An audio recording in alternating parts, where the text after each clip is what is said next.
আপনারা দেখতে পাচ্ছেন আমি অলরেডি ট্রেড প্লেস করে দিয়েছি। আজকে আমাদের এই ভিডিওতে আপনাদেরকে দেখাবো কিভাবে আপনারা ইনগলফিং ক্যান্ডেল আর বলিঞ্জার ব্যান্ড দুটিকে একসাথে ইউজ করতে পারবেন। তো কথা না বলে চলুন আমরা আমাদের আজকের ভিডিওটি শুরু করি।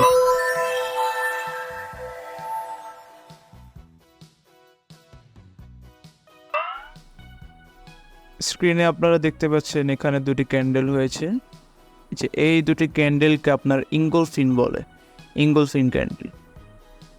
এখন ইনগলফিং কি জিনিস, এই জিনিসটা আজকে আপনাদেরকে এই ভিডিওতে বোঝাবো।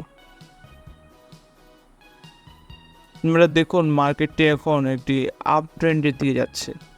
এখন এটা কীভাবে আপ ট্রেন্ডের দিকে যাচ্ছে আজকে আপনারা জানতে পারবেন, আর কীভাবে এই ইনগলফিংটির কারণে মার্কেটের ট্রেন্ডটা রিভার্সাল হয়। আপনারা দেখতে পাচ্ছেন যে মার্কেটটি অলরেডি একটি ডাউন ট্রেন্ডিং মার্কেট ছিল। ডাউন ট্রেন্ডের একদম বটমে গিয়ে এই যে এখানে দেখতে পাচ্ছেন আপনারা একদম ডাউন ট্রেন্ডিং মার্কেট, যে এখান থেকে যদি আমি শুরু করি একদম টপ থেকে একদম বটম পর্যন্ত দেখুন আপনারা একটি ডাউন ট্রেন্ডিং মার্কেট ছিল। এই বটমে গিয়ে একটি ইনগলফিং হয়েছে, তারপর আপনার মার্কেট যে রিভার্সাল হয়ে আপের দিকে যাচ্ছে। এখন এই ইনগলফিং জিনিসটা হলো যে আপনার আগের ক্যান্ডেলটি ছোট থাকবে, তারপরের ক্যান্ডেলটি বড় থাকবে, কালার কোনো ম্যাটার করে না। এটা আপনার গ্রিন কালার হতে পারে, রেড কালার হতে পারে, বাট আপনার ক্যান্ডেল আগেরটা থেকে পরেরটা বড় হতে হবে। এভাবে আর কি ইনগলফিং করে।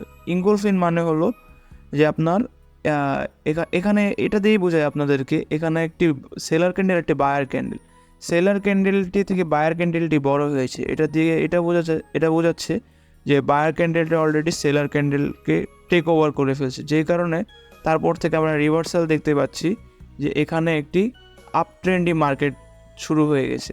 এখন এখান থেকে আপনারা এভাবে আইডেন্টিফাই করবেন, কারণ এই ইনগলফিং জিনিসটা আপনার বটমে হয় আর টপে হয়, একদম উপরে হয় একবার, নিচে হয় একবার, আর এইভাবে আর কি মার্কেটটা রিভার্সাল হয়। আপনারা দেখতে পাচ্ছেন তারপর থেকে আস্তে আস্তে মার্কেটটি কীভাবে রিভার্স হয়ে আপ ট্রেন্ডের দিকে যাচ্ছে। আর আমি এখানে একটি ইন্ডিকেটর ইউজ করতেছি, যে ইন্ডিকেটরের নাম হলো বলিঞ্জার ব্যান্ড, আপনারা দেখতে পাচ্ছেন। আর এটা হলো আপনারা তাহলে বুঝতে পারছেন যে কীভাবে, মানে কোনটা আর কি ইনগলফিং। আপনাদের বোঝার সুবিধার্থে আমি দুটি স্ক্রিনশট তুলেছি। আপনারা এই যে এখানে দেখতে পাচ্ছেন এখানে একটি ইনগলফিং ক্যান্ডেল হওয়ার পরে নগদের ট্রেন্ড রিভার্সাল হয়ে গেছে। তারপর এখানে দেখতে পাচ্ছেন আরেকটি স্ক্রিনশট তুলেছি, এখানেও দেখতে পাচ্ছেন যে ট্রেন্ডটি কোথায় চলে গেছে। আপনারা এটা দিয়ে এটাই বুঝতে পারলেন যে কীভাবে ইনগলফিংয়ের মাধ্যমে ট্রেন্ড রিভার্সাল হয়। আরেকটা জিনিস বলে রাখা ভালো যে আপনারা একদম আমার সেকেন্ড যে স্ক্রিনশটটা আপনাদেরকে দেখাচ্ছি, সেকেন্ড স্ক্রিনশটের একদম টপে দেখুন একটু ডোজি ক্যান্ডেল হয়েছে। আর আমরা যারা ক্যান্ডেলস্টিক চার্ট প্যাটার্ন সম্পর্কে জানি তারা এটা অলরেডি জানে যে একটি ডোজি ক্যান্ডেল যদি আপনার টপে হয় তারপর থেকে ট্রেন্ড আবার রিভার্স নেওয়া শুরু করে, এটি ক্যান্ডেলস্টিকের আর একটি প্যাটার্ন। তো আপনারা দেখতে পাচ্ছেন তারপর থেকে আবার আপনার রিভার্সাল হওয়া শুরু হয়েছে। আপনারা যারা আমার প্রিভিয়াস ভিডিওতে দেখেছেন বলিঞ্জার ব্যান্ড সম্পর্কে তারা অলরেডি জানেন বলিঞ্জার ব্যান্ডটি কীভাবে ইউজ করতে হয়। তাও আমি আপনাদেরকে আজকে এই বলিঞ্জার ব্যান্ডটি ইউজ করে একটি ট্রেড নিয়ে দেখাবো। আপনারা এখানে দেখতে পাচ্ছেন মার্কেটটি একটি ডাউন ট্রেন্ডের দিকে যাওয়ার চেষ্টা করছে। এখানে মাঝখানে যে লাইনটি দেখতে পাচ্ছেন এই লাইনটিকে বলে মুভিং অ্যাভারেজ। উপরে যে লাইনটি ওই লাইনটিকে বলে আপার ব্যান্ড, আর নিচের লাইনটিকে বলে লোয়ার ব্যান্ড। কারণ আমাদের এখানে এটা দেখতে হবে যে এখন যে গ্রিন কালারের ক্যান্ডেলটি হচ্ছে, এই ক্যান্ডেলটি যদি আমার যে মাঝখানে যে লাইনটি মুভিং অ্যাভারেজ এটাকে ক্রস করে উপরের দিকে চলে যায়, তাহলে আমরা আপের দিকে ট্রেড নেব। আর যদি এটা নিচের দিকে থাকে তাহলে আমরা ডাউনের দিকে ট্রেড নিব। আমরা আপের দিকে ট্রেড নিয়ে নিই, কারণ এখানে মুভিং অ্যাভারেজের উপরে চলে গিয়েছিল।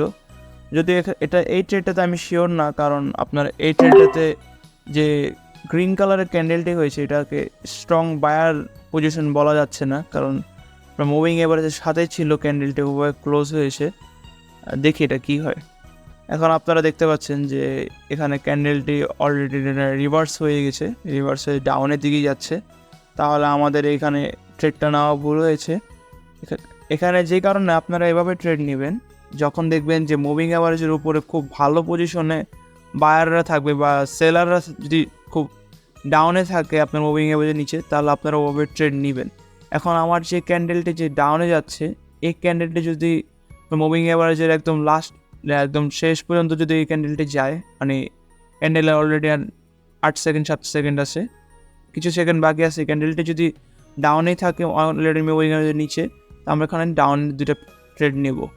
ডাউনের ট্রেড নিলাম এখানে।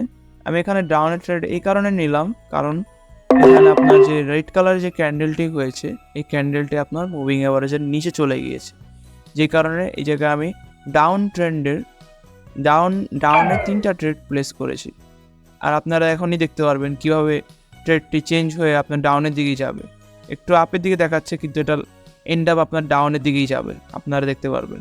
কারণ এখানে আপনার একদম স্ট্রং বায়ার পজিশন, একদম স্ট্রং সেলার পজিশন দেখাচ্ছে, এবং আপনারা দেখতে পাচ্ছেন যে ক্যান্ডেলটা অলরেডি ডাউনের দিকে চলে যাচ্ছে। আর আমাদের এই ট্রেডটি 100% আমরা উইন হয়ে যাব, কারণ এখানে যে আপনার রেড ক্যান্ডেলটি হয়েছে, রেড ক্যান্ডেলটি মুভিং অ্যাভারেজের খুবই নিচের দিকে চলে গিয়েছিল, যে কারণে আমরা বুঝতে পারছি যে এখানে একটি ডাউন ট্রেন্ড, এখানে একটি আপনার সেলের হয়েছে।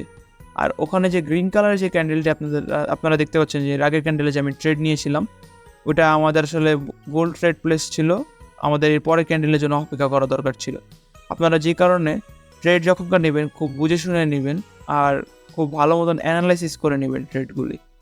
আশা করি আপনারা আমার এই ভিডিও দেখে বুঝতে পারছেন কীভাবে মুভিং অ্যাভারেজ আর আপনার ইনগলফিং ক্যান্ডেল চিনতে হয় আর কীভাবে কাজ করতে হয়।